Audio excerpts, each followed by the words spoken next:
Éphésiens, notre étude de la série de messages sur Éphésiens, mais comme j'ai mentionné la semaine dernière, on a terminé la semaine dernière la première partie où il y avait quelque chose de bien particulier sur lequel j'avais fait ressortir, c'était une identité authentique, l'identité du croyant. Puis dans ça, on avait surtout fait ressortir l'idée de, en fait, on est des saints, on est des croyants, on est des gens qui ont la promesse, à qui est offerte la promesse que Dieu a donnée aux Juifs. Il l'a maintenant ouvert à tous à travers ce que Jésus a fait. Et on tourne on tourne littéralement un chapitre aussi, mais on change carrément de direction ou de thématique dans ça. À partir de maintenant, on va regarder beaucoup des relations authentiques.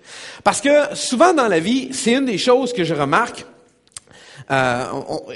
les gens ont une capacité à vouloir aller chercher du matériel ou aller chercher une lecture ou un message qui va leur parler à eux. À propos d'eux, à propos de nous, à propos de moi. Et ça, c'est souvent une des premières caractéristiques du chrétien, c'est je veux quelque chose pour moi. Vous savez, ça dénote quoi? Ça dénote pas quelque chose de mal, ça dénote simplement une certaine immaturité. Parce que dans la vie, quand tout tourne autour de nous, on réalise qu'on n'a pas développé une certaine maturité dans notre vie. Quand tout se veut être à propos de moi, à propos de nous, en fait, il y a un manque de maturité dans ça. Parce qu'au fur et à mesure où on grandit, où on prend une maturité dans la vie, on commence à s'ouvrir vers les autres et à prendre conscience que les autres sont là et qu'on n'est pas tout seul sur la planète. Et dans cette section-là, en basculant, on va basculer vers une partie plus relationnelle que Paul va parler à travers le chapitre 3, chapitre 4, où Paul va vraiment mettre une emphase sur les relations entre chrétiens, mais aussi les relations entre hommes et femmes, entre pères, entre parents et enfants, entre employés, employeurs, entre amis, entre chrétiens. C'est vraiment tous les sens horizontaux. Là, on a parlé, c'est comme si l'identité authentique était une section verticale. Comment on est perçu, comment Dieu nous voit, comment Dieu nous a maintenant placé ou établi notre identité face à Dieu. Mais par la suite, ça peut pas s'arrêter là. Lorsqu'on a une relation authentique avec Dieu, il y a ça découle sur l'horizontale. Ça ne peut pas être que vertical. Et c'est là que je vous dis que le développement ou la maturité de vie chrétienne commence à prendre sa place. Parce que quand c'est entre moi et Dieu, en fait, il n'y a pas de maturité, il n'y a pas de développement dans ça. Parce que tout ce qui est là-dedans, c'est ce que Dieu a fait pour toi. Donc, c'est pas toi qui as grandi si tu viens de recevoir quelque chose. Tu viens de recevoir la vie. Comme quand un enfant naît, il reçoit la vie. Mais il y a un développement qui vient avec ça. Vous savez, on peut pas demeurer bébé toute notre vie. Imaginez là, un bébé en couche de 200 livres dans une chaise haute. J'ai faim! Non, c'est pas bon. C'est pas une bonne idée. Comprenez qu'il y a un développement qui doit aller avec ça. Il y a un cheminement. Et c'est la même chose dans la vie chrétienne. On ne peut pas avoir qu'une identité avec Dieu, comment on est perçu, comment Dieu nous voit. Il y a un découlement horizontal qui doit prendre place, c'est-à-dire relationnel avec les autres. Et c'est là que le développement de la vie chrétienne se fait. Et c'est pas pour rien que vous allez voir toujours ces relations-là ou ces connotations-là qui sont faites par tous les auteurs du Nouveau Testament et même par Jésus lui-même, les uns les autres. Il va toujours remettre en question les uns les autres. Et Jésus va même lier ensemble deux choses importantes. Et il va dire, qu'est-ce qui est le plus important? C'est tu aimeras Seigneur ton Dieu de tout ton cœur, toute ton âme, toute ta pensée, et ton prochain comme toi-même. Les deux sont liés ensemble. Oh, je ne peux pas qu'aimer Dieu et me foutre des autres. Je ne peux pas vivre ça. Ça, c'est une immaturité autant chrétienne qu'humaine. Il y a un développement relationnel qui prend place. Et c'est pour ça qu'on s'en va dans cette direction-là, où l'apôtre Paul va vraiment développer le relationnel. Mais avant de tout, déployer cette section-là, il fait une espèce de petit résumé, puis il va mettre en avant sa position et son rôle dans ça. En fait, il va un peu se situer. Il va un peu mettre une image de lui. On a regardé cette identité-là en Christ, mais là, comme je vous dis, vous allez voir au début du texte, il y a une certaine notion d'affliction dans ça. Et quand je dis affliction, faut comprendre que quand on est en Christ, lorsqu'on devient chrétien, on doit s'attendre à vivre des afflictions, des souffrances, de la détresse.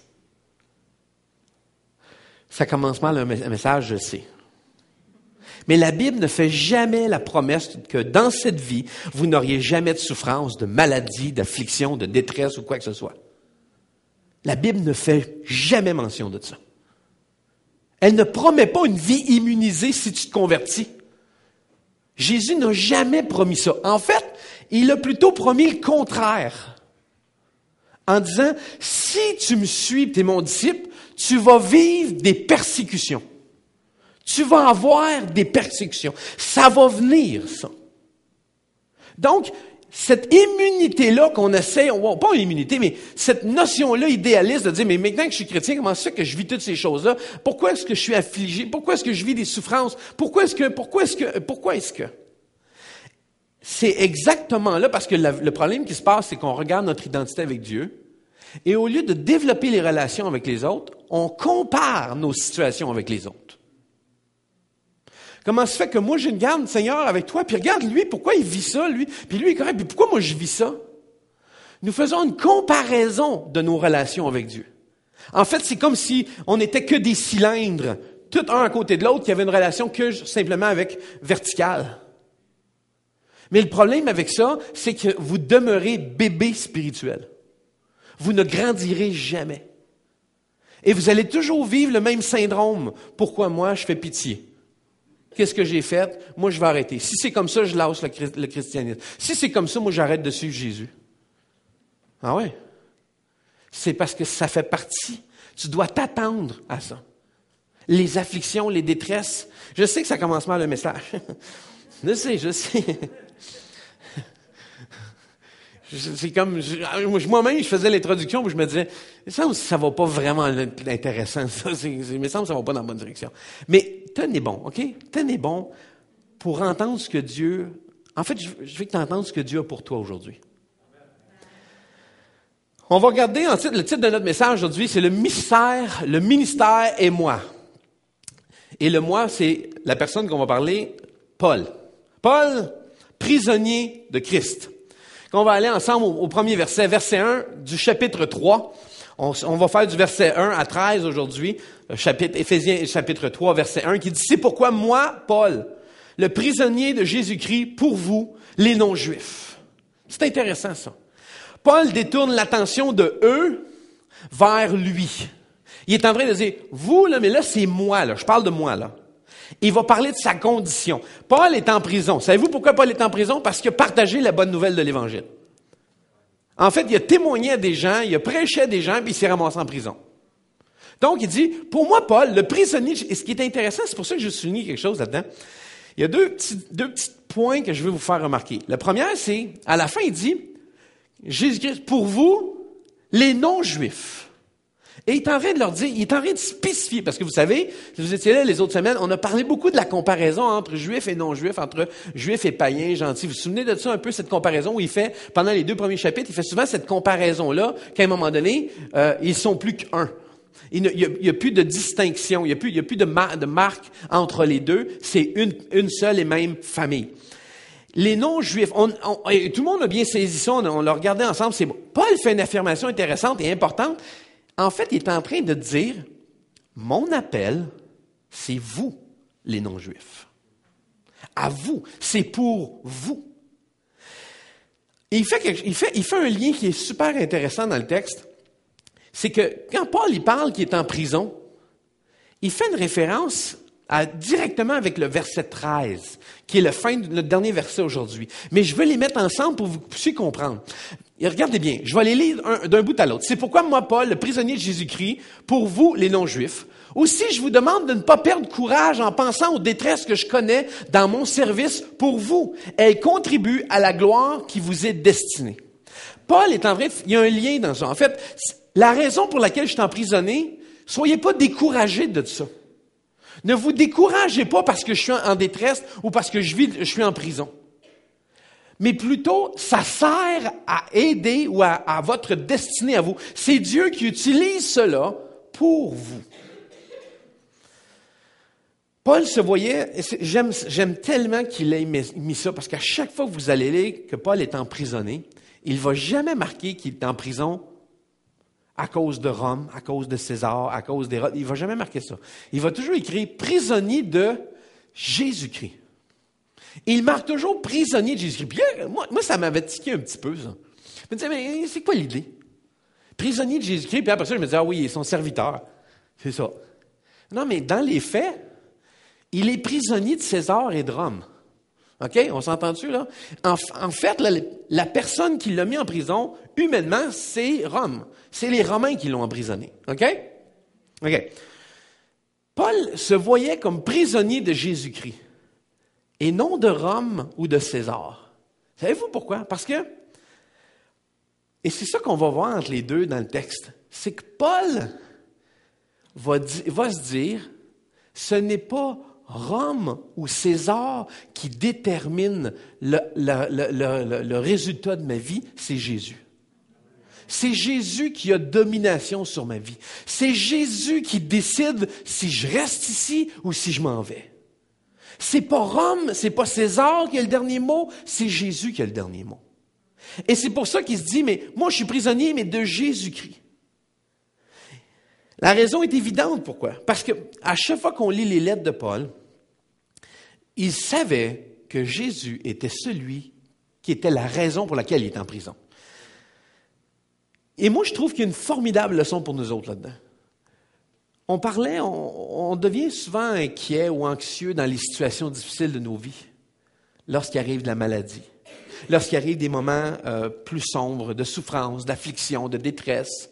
Et même au niveau politique, comment on s'inquiète. Hey, tu as vu là, qu'est-ce qui se passe dans le monde, puis telle guerre, puis telle affaire. Vois-tu qu'est-ce qui est en train de se passer? Et il y a plein de gens qui se soulèvent d'inquiétude. Moi, je pense qu'il y a une leçon à tirer de ça. Paul est en train de dire, peu importe ce qui se passe dans le monde, je sais que c'est Jésus qui décide.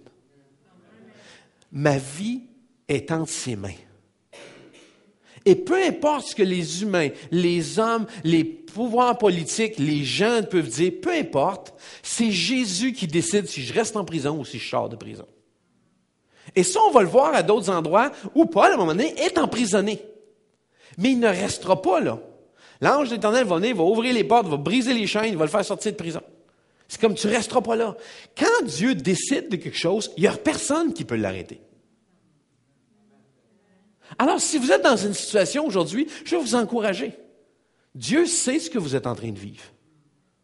Et c'est l'endroit où il veut vous avoir en ce moment. Là, il y en a qui font « Ah non, c'est pas vrai. » Pas là. Paul, j'aime bien cette idée-là, c'est que pour plusieurs commentateurs, ou je pourrais dire la majorité des commentateurs bibliques, les historiens sont unanimes sur un point. Si Paul n'avait pas été emprisonné, on n'aurait pas de Nouveau Testament. Parce qu'il n'aurait jamais eu le temps d'écrire, il serait tout le temps parti. Et Dieu a comme l'arrêté, dit non, on arrête mon grand. Tu n'as rien d'autre à faire, tu vas écrire. Écris ce que je te dis. Nous, on pourrait voir l'extérieur si on était à l'époque. « Ah, c'est-tu pas drôle? Tu vois, là, l'ennemi veut l'arrêter. Tu vois, le diable s'acharne sur Paul pour pas qu'il propage la bonne nouvelle. » Un instant. Tu ne connais pas les plans de Dieu. Tu ne sais pas le plan de Dieu. Tu penses connaître le plan de Dieu. Mais Dieu a dit, mes pensées ne sont pas vos pensées.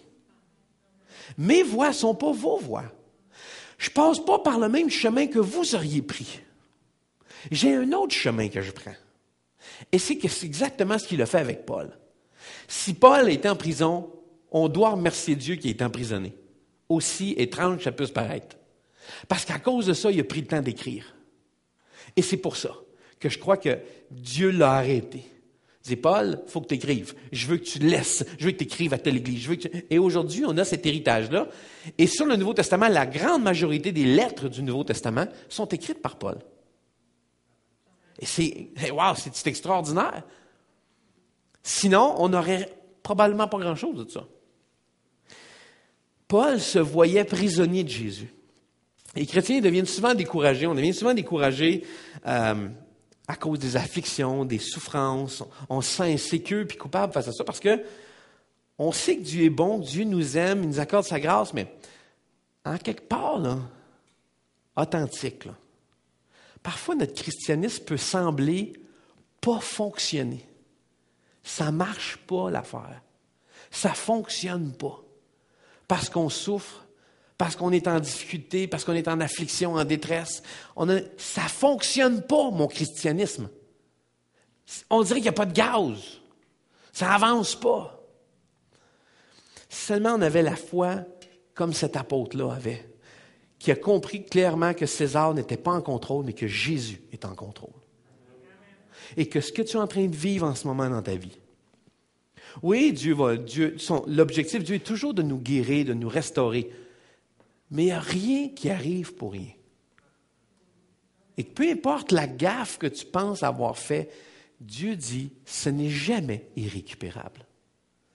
Et même le contraire, des personnes qui voulaient faire le mal, Dieu l'a changé en bien. Il n'y a rien à l'épreuve de Dieu. Donc, même avec sans mauvaise intention, tu as pris le champ, tu t'es trompé, tu as fait une erreur, tu as fait une gaffe. OK. Dis-toi pas, c'est fini, pourquoi mon christianisme ne fonctionne pas? Moi, tu vois, Seigneur, ça fait... Dis pas ça. Dieu va prendre l'os que tu es, même si c'est dans une prison, puis il va l'utiliser pour lui. Et c'est pour ça que Paul dit, « Et contribue à la gloire qui vous est destinée. » Ce qui m'arrive est pour votre bien aussi. Il faut avoir une perspective de Dieu pour pouvoir voir ça. Parce qu'humainement, on a juste ça dans la face, nos problèmes, nos souffrances, nos détresses, nos difficultés. C'est tout ce qu'on regarde. Et quand on compare ça avec notre relation avec Dieu, on fait que, mais voyons donc, ça ne fonctionne pas. Mon christianisme manque, les batteries sont finies. Il faudrait que je change les batteries. Non. C'est comme ça que Dieu se dit, fais-moi confiance. Place ta confiance en moi. Mais dès qu'on commence à être tourmenté, dès qu'on commence à vivre l'instabilité, notre confiance en Dieu est ébranlée et automatiquement on retourne vers nos inquiétudes. On retourne vers notre anxiété. Qu'est-ce que je vais faire avec ça? Qu'est-ce que je vais faire avec ça? Je ne dis pas que Paul ne l'a pas vécu. Je suis sûr qu'il y a eu des moments difficiles. Il en a vécu, puis à d'autres passages, il racontera comment il s'est senti. Mais la vérité, il dira à un moment donné, désemparé, mais pas découragé. Oui, je suis désemparé, je ne sais plus quoi faire, mais j'ai encore espoir que Dieu va me sortir de là. J'ai encore espoir que Dieu va mettre sa main. Je sais que Dieu, ultimement, il a le dernier mot. J'ai confiance en Dieu plus qu'en n'importe quoi d'autre. C'est cette confiance-là que l'apôtre Paul apporte et qu'il est en train d'essayer de transmettre aux Éphésiens. Il est en train de leur donner cette idée-là, cette relation-là. Ça nous amène à notre deuxième point, la révélation du mystère. La révélation du mystère. Révélation du mystère qu'on voit au verset 2. Paul va dire, vous avez très certainement appris quelle responsabilité Dieu, dans sa grâce, m'a confiée à votre égard. On revient tantôt à notre histoire d'appel envers vous, les non-juifs. Le mot responsabilité qui est là, dans certaines versions, vous avez le mot peut-être dispensation dans vos Bibles. Le mot dispensation, moi je préfère le mot responsabilité. Parce que le mot dispensation, c'est administrer ou gérer une supervision, une maisonnée. C'est prendre la supervision d'une maison ou d'une maisonnée, d'un groupe. Je trouve que le mot responsabilité est beaucoup plus adéquat que le mot dispensation. C'est un vieux mot français, dispensation. On dispense des choses. En fait, si on donne une responsabilité. C'est ça que ça veut dire dispenser. Moi, j'aime ce mot-là parce que c'est à ça qu'on est appelé en tant que disciple de Jésus-Christ. On a une responsabilité. On a une relation avec Dieu qui devient une responsabilité envers les autres. J'ai ma relation avec Dieu qui doit devenir cette responsabilité envers les autres. Et là, je vais utiliser le vieux français, cette dispensation-là, ça se dispense, ça se donner aux autres. C'est l'idée du mot qui est derrière ce mot-là qui est là. Et souvent, c'est mal perçu, parce que le mot dispensation est souvent, je dirais, peut-être galvaudé. Souvent, les gens ils pensent à une période de temps. Dans telle dispensation. Le mot dispensation n'a rien à voir avec une période de temps. C'est une gestion, c'est une administration, c'est une responsabilité de quelque chose. Donc, je trouve que ce mot-là est beaucoup plus approprié dans le sens d'administrer quelque chose, une intendance. Et regardez bien, Paul il dit, c'est ça qui m'a été donné, c'est cette intendance-là, cette responsabilité. Et moi, je trouve ça intéressant parce qu'il y a un passage que je lisais et que je me disais, hey, ça marche avec. Regardez bien ça. 1 Corinthiens 4, chapitre 1 et 2. 1 Corinthiens 4, versets 1 et 2, qui dit ceci. En ce qui nous concerne, Apollos et moi, Paul, qu'on nous considère comme des simples serviteurs du Christ, c'est le même mot qui est là. Des intendants, des dispensateurs. C'est le même mot. Chargés de communiquer les secrets de Dieu. Or, en fin de compte, que demande-t-on à des intendants? Qu'ils accomplissent fidèlement la tâche qui leur a été confiée. Qu'est-ce qu'on demande à un gérant? Qu'est-ce qu'on demande à un responsable? Qu'il s'acquitte de sa tâche fidèlement. Hein? C'est tout ça qu'on s'attend?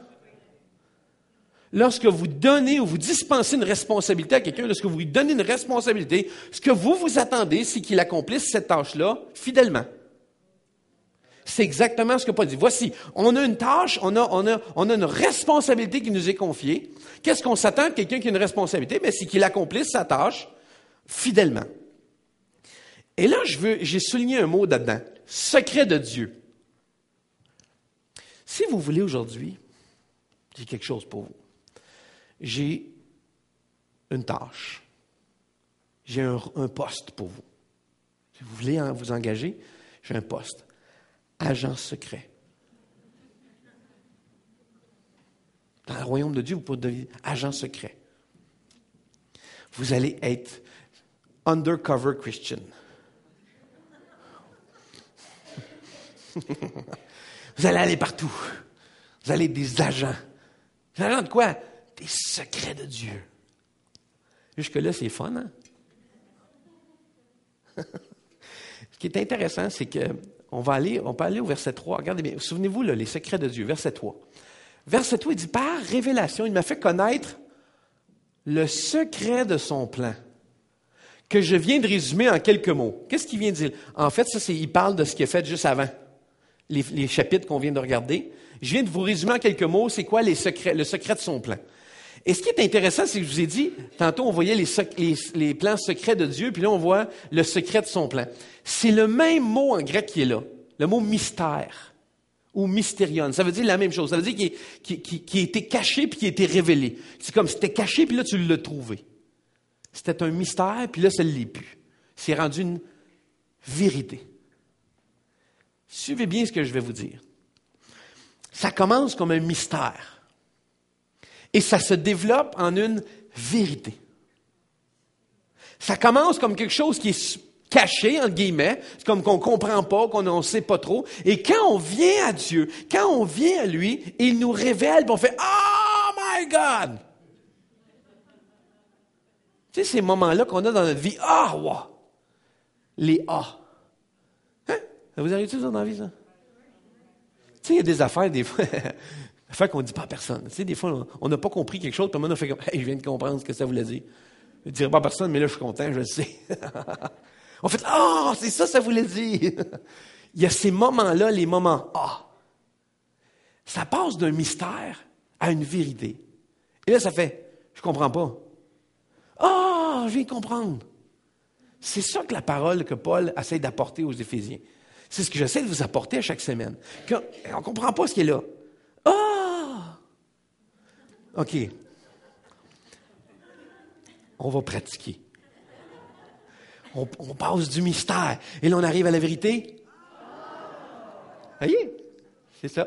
Je savais que vous aviez de l'expérience. Donc, Paul dit, le secret de son plan. Le secret de son plan. Plan, secret ou mystère. Verset 4. En me lisant... Parlant de ce qu'on a lu plus tôt, vous pouvez vous rendre compte de la compréhension que j'ai de ce secret qui concerne le Christ. Et là, tu fais, my God, là, il y a plein de gens qui pourraient faire le secret. Parce que quand on lit le texte, on fait comme, ça, c'est mystérieux. Et là, il y a plein de gens, puis ça, là, je vous le dis, Il y a des gens qui aiment ça, mystifier les choses, rendre ça mystique. Ils prennent leur Bible, ils disent, écoute, check le passage. Puis là, il lit le passage. Les secrets des mystères de Dieu. Ouais. Et là, c'est comme si tout à coup, cette personne-là s'investissait de devenir Indiana Jones chrétien. On va trouver le secret du mystère. Paul, il dit, vous l'expliquez en quelques mots plutôt. En fait, dans les mots que je viens de vous montrer, que je viens de vous écrire, vous pouvez voir la compréhension que j'en ai de ce mystère-là, que je vous fais comprendre. C'est ce que nous, on a vu dans les messages précédents. C'est quoi ce mystère-là? C'est quoi ce secret, ce plan-là, ce secret? C'est quoi cette affaire-là? Écoutez bien aujourd'hui. Si vous n'avez pas écouté pendant les 7 dernières semaines, je révèle le plan aujourd'hui. Le secret, aujourd'hui, je vous le donne. Et là, vous pourrez faire chez vous à quelqu'un, à n'importe où, dire « Hey, hey, hey, hey, hey! Chut! Il y a un mystère. Il y a un mystère, il y a un mystère. Je le sais, le secret. Et ce n'est pas le secret de la karmique. »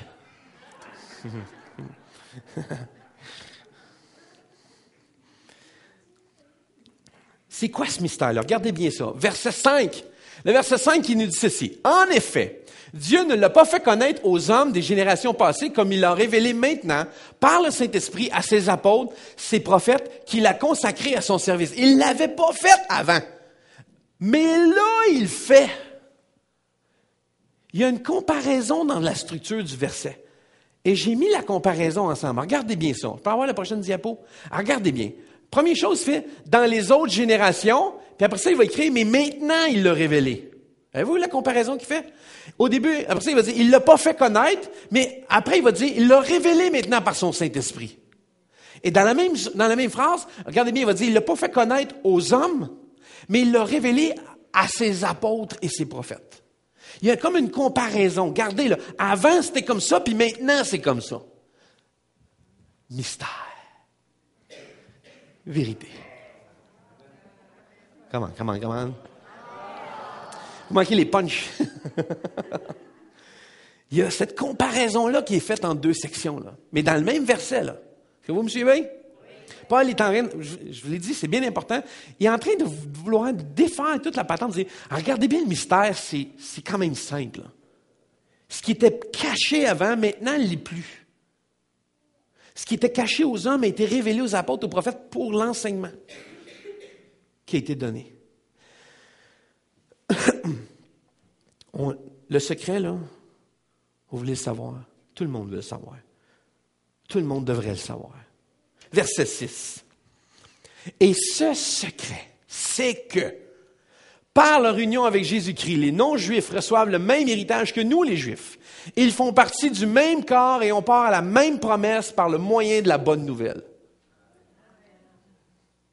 Ça, c'était le secret. Alors, si quelqu'un vous dit, « Hey, as-tu vu ce qui est écrit dans Éphésiens? Il parle de mystère, le secret que Dieu a. » Oh oui, c'est écrit au verset 6, c'est quoi? Il est décrit là. Le secret, c'est que maintenant, à cause de la relation avec Jésus, tout le monde a les mêmes promesses, les mêmes avantages, les mêmes bénéfices, les mêmes patentes. Tout est le monde égal. Tout le monde sur le même pied. En fait, si la naissance humaine ou naturelle pose distinction, la naissance spirituelle les efface. Mystère.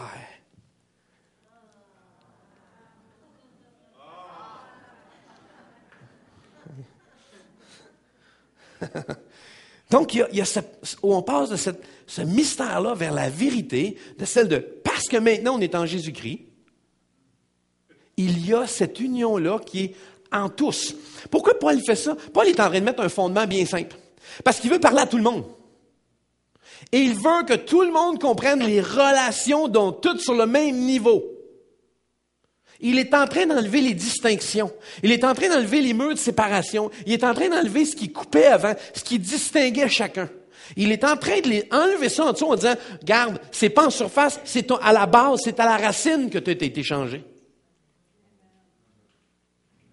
C'est pas juste une question de... Prenons un exemple. OK, mettons que je viendrais de l'Afrique. OK, mettons que je serais un Africain. Un peu blanc, mais mettons que je serais un Africain du Congo. Et je m'habillerais en Africain. Et si j'arriverais ici, je changerais de linge, je m'habillerais comme ça, mais je suis encore un Africain. Est-ce que vous me suivez? Mais comment ça fonctionne avec Dieu? C'est pas le linge qui change. C'est en dessous qui tout est changé. À la base, à la racine, il met tout le monde égal. Il n'y a plus une question de il s'habille de même, il s'habille pas de même. C'est pas ça, là. On passe tous à la même place. On est tous sur la même base. Et c'est ça que Paul est en train d'apporter en disant, mais il n'y a plus de distinction. Ces distinctions-là n'existent plus. C'est pour amener dans nos relations, parce que le problème qui arrive dans nos relations, c'est que nous faisons des distinctions. Prenons un exemple. Moi, je me considère un jeune. Mais les plus jeunes que moi me considèrent vieux. Ceux qui ont 17, 18, 19 ans, non. Non. Ceux qui ont 17, 18, 19 ans, ils trouvent qu'une personne de 40 ans, c'est vieux. Moi, je me rappelle quand j'avais 15, 16 ans, 35 ans, je pensais que ma vie était finie. On rit, hein, mais vous vous souvenez de ça, hein?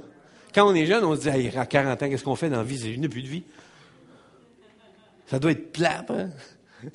Et là, on essaie de lui dire, non, c'est pas plate, mais ils nous regardent et ils font, pas sûr, moi, j'aime ça. Mais moi, je me considère jeune. Mais il y a une distinction naturelle qui se fait.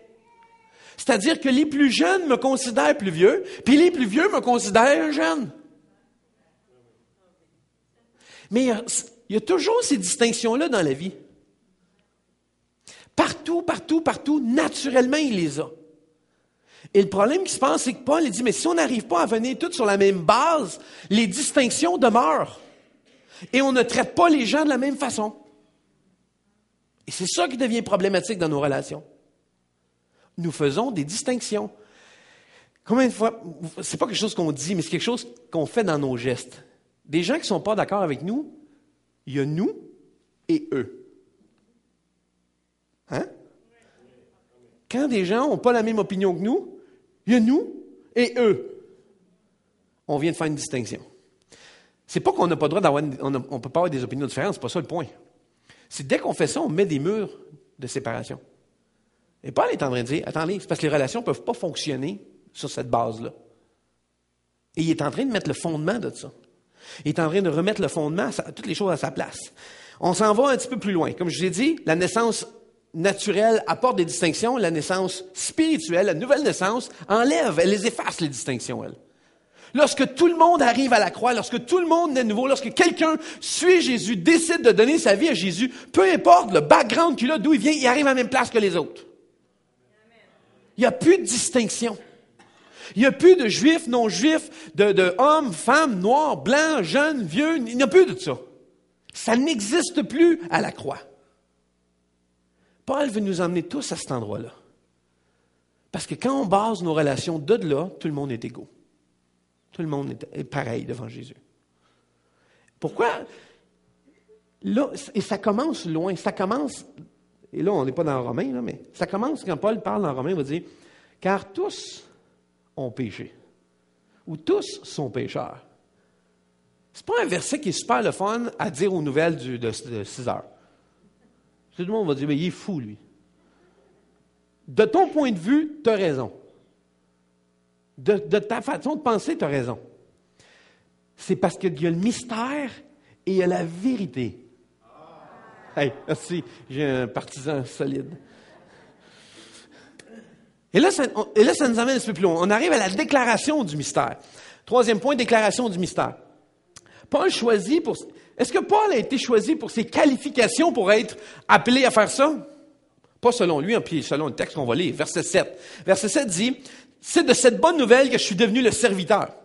Tel est le don que Dieu m'a accordé dans sa grâce, par l'action de sa puissance. » C'est le don de Dieu. Pas lui qui s'est fait ministre de l'Évangile. C'est pas lui qui s'est dit, moi, je vais être ministre de l'Évangile. C'est pas lui qui s'est dit ça. Il dit, voici le don qu'il m'a été fait. OK. Est-ce qu'il y en a ici, sans donner de détails, ont déjà reçu un gros don? Gros. Non, un auto, mettons, un bateau, un chalet, un hôtel, une banque, un gros don, un pays.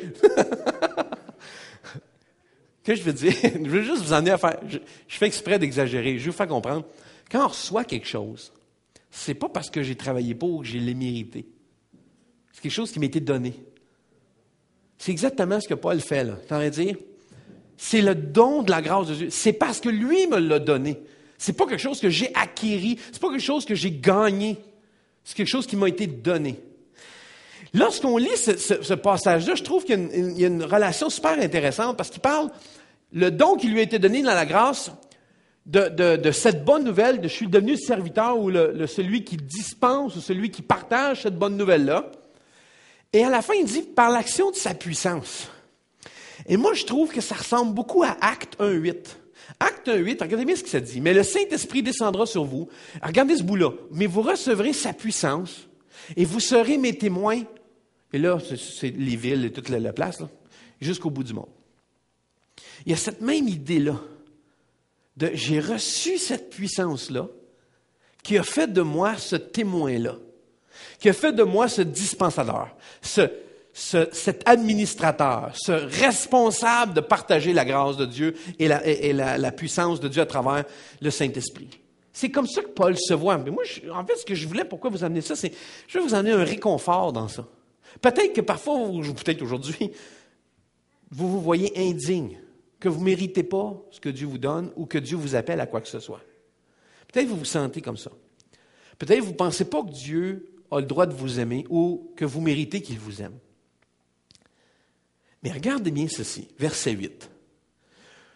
Oui, c'est moi, le plus petit de tous ceux qui lui appartiennent. Oh boy! Le plus petit de tous ceux qui lui appartiennent, que Dieu a fait cette grâce d'annoncer aux non-juifs les richesses insondables du Christ. C'est pas un apitoiement de soi, OK? Là, je veux juste que vous compreniez. Là. Il n'est pas en train de faire un « je fais pitié, pauvre de moi, oh, vite, tapez-moi sur l'épaule ». C'est pas ça, là. C'est pas un « je fais pitié », là. Je suis en prison, je suis un petit pécheur, le plus petit de tous. C'est pas ça qu'il est en train de faire. Il n'est pas en train de mettre cette idée-là. Le mot « plus petit », c'est le mot « elakistoteros », moins que le moindre, le plus bas que le plus inférieur. Pensez-y un instant, là. Ça, oui, c'est ça, c'est le vrai mot, c'est bas, ça. Plus bas que le plus bas. C'est pas dans le sens de « moi, je fais pitié, puis ça va être moi le king des bas ». Ben, là, ça fait drôle comment je l'ai dit, là.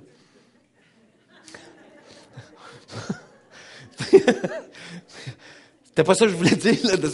Paul n'est pas le king des bas, mais Paul ne veut pas se voir le roi des moindres petits, OK?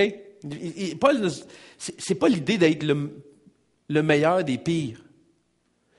Ce que vous me suivez, il n'essaye pas de s'abaisser au sens où je fais pitié, mais il est en train de dire, moi je me connais, je connais ma situation. Paul ne se sentait tellement pas à la hauteur d'accomplir ce que Dieu lui avait confié. Combien de personnes, enlevez la main, c'est votre cas dans votre vie. Vous dites, je suis tellement pas à la hauteur de ce que Dieu m'a confié. Je suis tellement pas digne qu'il ait fait quoi que ce soit avec moi. Je vaux tellement pas ça. Paul est le premier. Cette semaine, je vais mentionner, je me souviens plus si c'est sur le Facebook de l'Église ou sur ma page à moi, mais j'avais écrit que ce dimanche, on aurait le témoignage de quelqu'un. Témoignage de quelqu'un qui a été meurtrier, qui est un homme violent, un blasphémateur, quelqu'un qui a vraiment fait des choses graves et que sa vie servait de témoignage vivant et d'exemple pour ceux qui allaient croire. Mais en fait, ce matin, on a cette personne-là. Il s'appelle Paul. Je vous présente Paul. Tout le monde dit bonjour, Paul. Bonjour. Alors, regardez bien ceci. 1 Timothée 1, versets 13 et 15. Regardez bien ce qu'il dit. Moi qui étais auparavant un blasphémateur, un persécuteur, un homme violent, que Jésus-Christ est venu dans le monde pour sauver les pécheurs, dont je suis le premier. C'est la même idée. Il se voit à ce point-là. Le but de parler de lui de cette façon-là n'est pas, comme je dis, de faire pitié, mais c'est ça qui est problématique. c'est que si on s'arrête à ça, on perd le sens premier de ce qu'il a voulu faire. Ce que Paul a voulu faire, c'est de démontrer à quel point la grâce de Dieu va loin. Il est en train de dire, moi qui est le plus bas des plus bas, la grâce de Dieu est venue jusque-là. L'amour de Jésus est venu jusque-là. Il a pris ce gars-là, il l'a pris puis il en a fait un don de sa grâce pour partager l'Évangile. Alors, regardez bien ça quand il dit, le verset 16 maintenant, le verset suivant. En offrant ici sa miséricorde au plus grand des pécheurs, parlant de lui, Jésus-Christ, regardez ce qu'il a fait. Il dit, a voulu montrer jusqu'où pouvait aller son pardon. Je devais illustrer toute l'étendue de sa patience et fournir la preuve de l'immensité de sa bonté. Mon exemple était destiné à encourager ceux qui croiraient en lui et à leur montrer quels hommes peuvent accéder à la vie éternelle par la foi. Paul est en train de dire, je vous parle de comment je suis creux pour que vous compreniez jusqu'où Dieu va. L'idée, c'est pas le king des bas. C'est pas le roi en bas, là. C'est pas ça le point. L'emphase, c'est sur la grâce que Dieu a eue envers lui. Jusqu'où le pardon de Dieu peut aller. Et c'est pour ça que je dis, je vais vous réconforter aujourd'hui. Je veux que vous compreniez, je vais vous encourager. Jusqu'où l'amour et le pardon de Dieu vont aller. Et lui qui dit, moi qui étais un homme violent. Si vous ne connaissez pas un peu le personnage, Paul était un persécuteur très assidu de l'Église, traînait les chrétiens à l'arène pour les faire tuer par des lions. On a fait lapider. Entre autres, on a l'histoire d'Étienne où il était présent, il tenait les vêtements. Étienne qui a été lapidé. Lapidé, c'est tuer avec des roches. C'est douloureux, c'est long. Faut t'en lancer des grosses roches pour que ça aille vite. Imaginez, là. C'est quelqu'un qui était comme ça et qui se plaisait à faire ça. Allez, pensez un instant, là. C'est quasiment un scénario d'un film d'horreur. Le gars, il se plaît à tuer du monde, à faire tuer des gens. Ça, c'est comme tu dis, wow, il est un peu macabre, lui. Paul connaît sa situation et il nous raconte pas tout, puis il n'a pas besoin de tout nous raconter. Et c'est pour ça qu'il nous dit, moi, je suis le moindre en bas. Moi, je le sais d'où que je viens. Je le sais tout ce que j'ai fait. Je le sais comment j'ai été méchant. Et pourquoi que je suis là? Pour vous, que je serve d'exemple pour montrer l'étendue de sa grâce et de son pardon. Jusqu'où Dieu va aller. Il n'y a pas de limite à la grâce de Dieu. Il n'y a pas de limite au pardon de Dieu. Peu importe ce qui est arrivé, peu importe où tu te trouves, peu importe ce qui t'arrive, peu importe ce que tu as commis. Quand même tu dis non, le roi des pécheurs, c'est moi. Si tu savais, hey, l'idée, c'est pas c'est qui le roi des pécheurs. L'idée, c'est de savoir jusqu'où la grâce de Dieu va. Et c'est ça que Paul est en train de mettre de l'avant. C'est le but dans la lettre aux Éphésiens que la grâce de Dieu est donnée au pire des pécheurs pour démontrer la richesse de la grâce de Dieu, de son pardon et de son amour. En fait, l'idée, c'est d'apporter une lueur d'espoir. Verset 9. Et de mettre en pleine lumière pour tout homme, Éphésiens 3:9, pour tout homme, la façon dont Dieu met ce plan secret-là.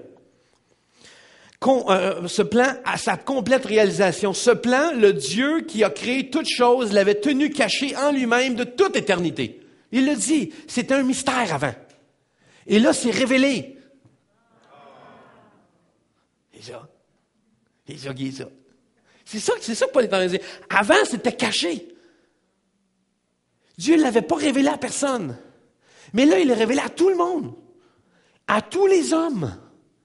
Tous ceux qui veulent l'avoir peuvent l'avoir. C'est ça le secret. Le mystère, c'est que maintenant, tout le monde peut l'avoir. Et ce plan-là, il y a bien du monde qui ne l'ont pas aimé. Et d'où des raisons pourquoi plusieurs sont ramassés en prison, sont fait tuer, maltraités pour ça. Verset 10.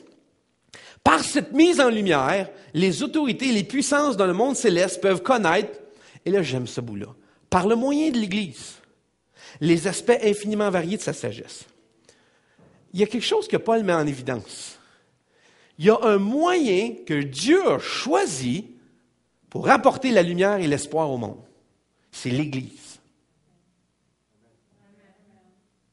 Dans notre document de vision et de mission ici que vous avez à l'entrée, la vision de l'Église, il y a une phrase qui est mentionnée dans les premières pages qui dit « L'Église est l'espoir du monde ». savez quoi? S'il n'y a pas d'Église, il n'y a pas de lumière. C'est le moyen que Dieu a choisi, ça. Par le moyen de l'Église. Dieu a choisi de partager, de répandre cette nouvelle-là par le moyen de l'Église. Souvent, lorsqu'on met l'emphase sur les chrétiens qui sont des lumières, qui sont le sel du monde, le sel de la terre, tout, le problème qui arrive avec ça, et ça revient à ce que je disais tantôt, puis qu'on va voir dans les prochaines semaines, c'est que l'emphase est mise sur moi. Je suis le sel de la terre. Je suis la lumière du monde. Wow. Jésus, il parle collectivement. Il n'est pas en train de parler simplement d'une personne. Là. Parce que quand on dit, ça je l'ai appris en français. Je ne suis pas un grand champion, mais ça je l'ai appris. Quand il y a le, la ou les avant un mot, c'est déterminant. Ça veut dire que ça, c'est ça. Si je dis la feuille, c'est rien d'autre, ça peut juste être elle. Est-ce que vous me suivez? Ça veut dire que c'est... Et si je dis, tu es la lumière du monde, mais ça ne peut pas être juste toi. Est-ce que vous suivez? Jésus n'a pas dit ça juste à la personne qui est en avant de lui, là. Il a parlé à l'ensemble des croyants. Vous êtes la lumière du monde. Il n'y en a pas d'autre lumière, c'est vous autres la lumière. Il n'y en a aucune autre lumière. La lumière du monde. La veut dire, ça ne peut pas être d'autre chose. C'est celle-là. Vous êtes la lumière du monde. Par cette mise en lumière, les autorités et les puissances du monde céleste, qu'on va revoir à mesure d'Éphésiens, peuvent connaître, comment? Par le moyen de l'Église. Cette lumière-là brille par le moyen de l'Église. Les aspects infiniment variés de sa sagesse. C'est le moyen que Dieu choisit pour apporter l'espoir à ce monde, apporter pardon, amour, grâce à un monde qui en a tellement besoin. Et c'est pour ça que je vais vous faire comprendre à quel point l'Église est importante. Que l'Église, elle a sa place dans le monde dans lequel on vit. Que l'Église n'est pas appelée à disparaître. Que l'Église c'est pas une mode. Elle ne disparaîtra pas, l'Église. Jamais, tant que Dieu ne l'enlèvera pas. Elle va demeurer là, elle a sa place. Parce qu'elle a une raison d'être, celle d'être la lumière du monde, d'apporter l'espoir au monde. Et c'est pourquoi l'Église est si importante. C'est pourquoi Dieu l'a placée dans ce monde-là et pourquoi on doit travailler avec la puissance de Dieu à la faire grandir, l'Église. Paul fait référence encore à cette notion-là qu'on a vue dans Éphésiens 1, verset 20-21, sur les autorités, puissances et mondes célestes. Puis on va en parler plus dans le verset 6, chapitre 6, vraiment tout cet aspect-là que Paul va faire un sommaire. Oui, c'est ça, un sommaire. Est-ce que vous êtes là? Je viens de vous retrouver, là. Je suis avec vous autres. Là. Donc, l'impact de l'Église et de chaque croyant n'est pas seulement dans le monde dans lequel vous vivez tous les jours, au travail, avec votre famille, mais est en remettre l'emphase sur un monde spirituel. À chaque fois que vous prenez une décision de suivre Jésus, chaque fois que vous décidez de lire, que vous priez, que vous encouragez quelqu'un, que vous témoignez à quelqu'un, vous êtes en train de faire un impact sur le monde spirituel. C'est pas juste une question physique. Parce que si on s'arrête là, on est misérable. Ah, ben là, moi, je ne veux pas aller à l'église, je suis fatigué. C'est parce qu'il y a un impact spirituel qui va avec ça. C'est pas juste physique. C'est pas juste une affaire physique qu'on s'assied d'une salle. Il y a un impact spirituel. Savez-vous quoi? Le dimanche matin, la place que le diable travaille le plus, c'est d'empêcher les chrétiens d'aller à l'église. Il va tout faire. Oh, fatigué. Et moi, j'entends cette phrase-là souvent, puis je me pose la question, qui ne l'est pas? Ça devrait être eux autres qui viennent à l'église, ceux qui ne sont pas fatigués. Dimanche prochain, juste ceux qui ne sont pas fatigués viennent à l'église. Juste vous dire, je ne serai pas là. Ça ne marche pas comme ça. Ce n'est pas une question de comment je file ou comment je me sens. J'ai une responsabilité. Ce n'est pas juste ma relation avec Dieu. C'est la responsabilisation de ma relation. On ne peut pas juste se concentrer, oh, mais je loue Dieu, je prie Dieu, je prie, je lis ma Bible, j'ai une communion avec Dieu. Bravo. Et après? Parce que Jésus dit, que sert-il? C'est beau, tu l'entends, tu l'écoutes, mais si tu le fais pas, c'est comme si tu n'avais rien entendu. C'est comme si c'était rien passé. Parce qu'il n'y a pas d'impact avec ça. L'impact vient avec les gestes au horizontal. Est-ce que vous me suivez? Vous allez voir qu'on va rentrer dans les relations à peu près dans une couple de semaines, dans les semaines qui s'en viennent, vous allez voir. Mais quel privilège on a, il faut réaliser ça, c'est ça cet impact-là. Quel privilège on a de témoigner l'amour de Dieu par le sacrifice de Jésus sur la croix. Nous avons ce privilège-là d'avoir part à un aussi grand appel. Celui qui apporte la réconciliation entre Dieu et les hommes. Celui qui fait aider de passer quelqu'un du mystère à la vérité. Un fan numéro 1. Tu viens d'être nommé président du fan club d'ailleurs. On a le privilège d'être partie prenante à ce ministère-là. On fait partie, on a ce privilège-là d'être partie prenante à l'appel que Dieu a pour vous. Ce qu'il a donné à Paul, il le donne à chacun d'entre nous aussi. Cet appel-là, il est à tous.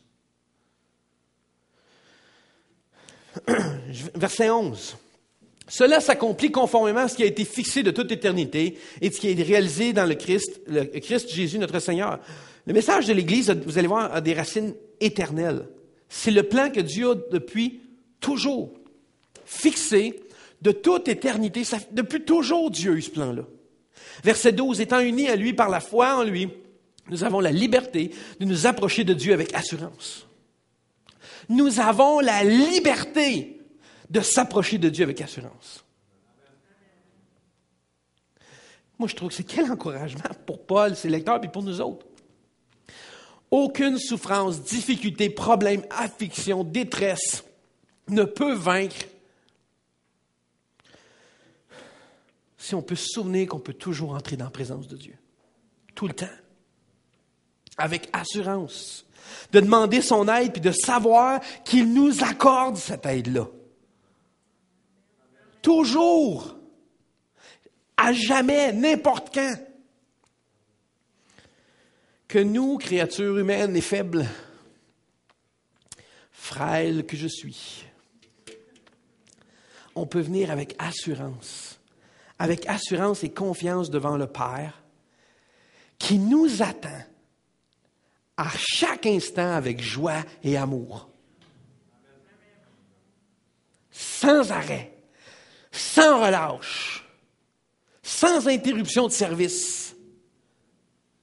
Le câble est toujours branché. Aucune interruption de service. Vous décrochez la ligne, puis il est là. Il est toujours là. Verset 13. Aussi, je vous demande de ne pas perdre courage en pensant en détresse que je connais dans mon service pour vous. Elle contribue à la gloire qui vous est destinée, comme on a mentionné au début. Paul est en train de dire, soyez pas découragés parce que je vis. Moi, un juif qui donne ma vie pour la liberté de l'Évangile envers des non-juifs. Soyez pas découragés de ça. Ne vous accablez pas de ça. Hey, c'est pas drôle, Paul, qu'est-ce qu'il vit pour nous autres? Non. Ne soyez pas découragés pour ça. Prenez plutôt courage, parce que ça sert à votre destinée. Sans son emprisonnement, je vous ai dit tantôt, la totalité des commentateurs disent qu'on n'aurait pas eu les lettres que nous avons. On n'aurait pas pu avoir tous ces textes-là. Je vais inviter les musiciens à s'avancer. Paul avait le temps dans son emprisonnement. Dans son emprisonnement, Paul avait le temps de pouvoir écrire ce que Dieu avait placé sur son cœur. De faire révéler, de dire, je veux vous compreniez c'est quoi le mystère. Je vous l'ai dit, mais je vais vous l'écrire. Je vous l'ai partagé, mais je veux vous le sachiez c'est quoi le mystère. Peut-être que tu te demandes pourquoi tu vis les choses que tu vis en ce moment. Juste te dire parce que Dieu a un plan. Il y a une raison. Que ce que tu es en train de vivre, c'est pas en vain. C'est pas dans le vide. C'est pas quelque chose qui sort de nulle part. C'est pas quelque chose qui arrive pour rien.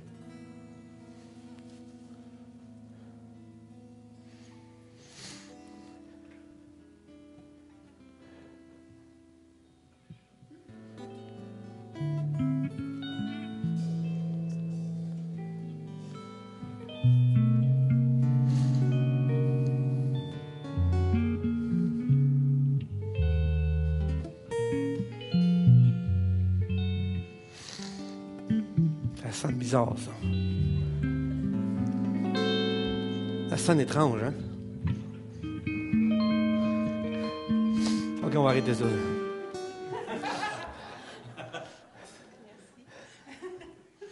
savez quoi? J'ai demandé aux musiciens de faire ça un matin. Je voulais vous montrer quelque chose. Un orchestre, avant de jouer ensemble, les uns avec les autres, chaque musicien doit accorder son instrument. Chaque musicien individuellement doit s'accorder pour être en accord avec les autres.